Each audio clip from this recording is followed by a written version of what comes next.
नमस्कार दोस्तों, lifeline astro channel में आपका एक बार फिर से स्वागत है। दोस्तों, आज बहुत विशेष टॉपिक पर बात करेंगे। बहुत खास महत्वपूर्ण विषय है दूसरी शादी। व्यक्ति के जीवन में विवाह बहुत महत्वपूर्ण अंग होता है, लेकिन कुछ ऐसे लोग होते हैं जिनके जीवन में एक से अधिक 2 विवाह होते हैं, 3 विवाह। बहुत लोग तो ऐसे भी हैं जो 3-3 शादी करते हैं और एक शादी उनकी टूटने के बाद दूसरी होती है, दूसरी भी टूट जाती है किसी कारणवश और तीसरा विवाह करते हैं। दूसरी शादी का योग कुंडली में कब बनता है और कौन से ग्रह ऐसे इसके लिए जिम्मेदार हैं और कौन से भाव इसके लिए जिम्मेदार हैं, दोस्तों इसके बारे में आज बात करेंगे। दोस्तों,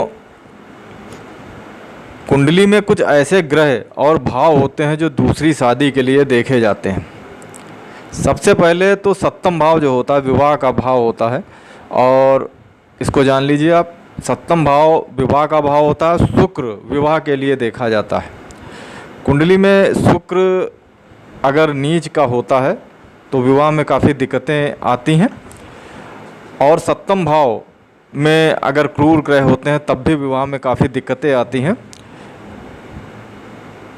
इन दोनों सप्तम भाव को और शुक्र ग्रह को विवाह के लिए देखा जाता है। इसके अलावा नवमांश कुंडली भी विवाह के लिए देखी जाती है। इन सारी चीज़ों का मूल्यांकन करने के बाद पता चलता है कि व्यक्ति का विवाह होगा या नहीं होगा, या व्यक्ति का विवाह होगा या एक से अधिक विवाह होगा। इन सारी चीज़ों का जो है मूल्यांकन किया जाता है।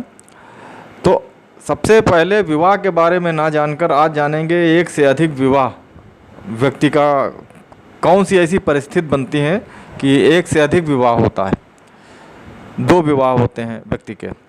तो सबसे पहले सप्तम भाव को देखेंगे। सप्तम भाव विवाह के लिए तो आप जानते हैं देखा जाता है ये जीवन साथी के साथ संबंध बनाने का स्थान है।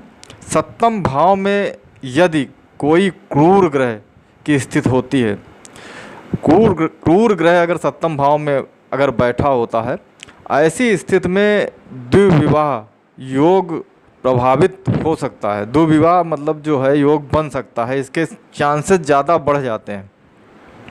इसके अलावा शुक्र और शनि का योग, शुक्र और शनि का संयोग जन्म कुंडली में विवाह का सूचक हो सकता है, द्विविवाह का सूचक हो सकता है। यदि शुक्र और शनि एक ही भाव में स्थित हैं या एक दूसरे से किसी योग में हैं तो ये जो है 2 विवाह का योग बना सकता है। ऐसे योग बना भी सकता है, या आप कह लीजिए कि ऐसा चांस जो होता है, जो विवाह 2 विवाह होने के जो योग होते हैं उनको काफ़ी बढ़ा सकता है। चांसेस ज़्यादा हो जाते हैं ऐसा होने पे। इसके अलावा केतु और राहु की स्थिति जो होती है, केतु और राहु की स्थिति भी इसके लिए जिम्मेदार होती है। केतु और राहु सप्तम भाव में अगर स्थित होते हैं, राहु और केतु, राहु या केतु अगर सप्तम भाव में स्थित हैं और साथ ही शुक्र भी इससे संबंधित है तो द्विविवाह का योग बन सकता है। शनि का प्रभाव बहुत ज़रूरी होता है देखना। शनि की दृष्टि सप्तम भाव पर होने पर भी द्विविवाह का योग बन सकता है।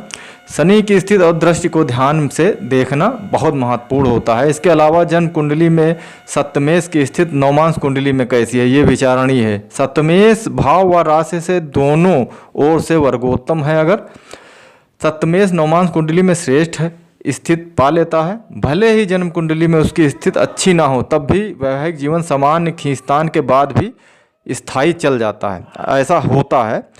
नवमांश कुंडली देखना बहुत ज़रूरी है। इसके अलावा कुछ बातें और ध्यान में रखने योग्य हैं।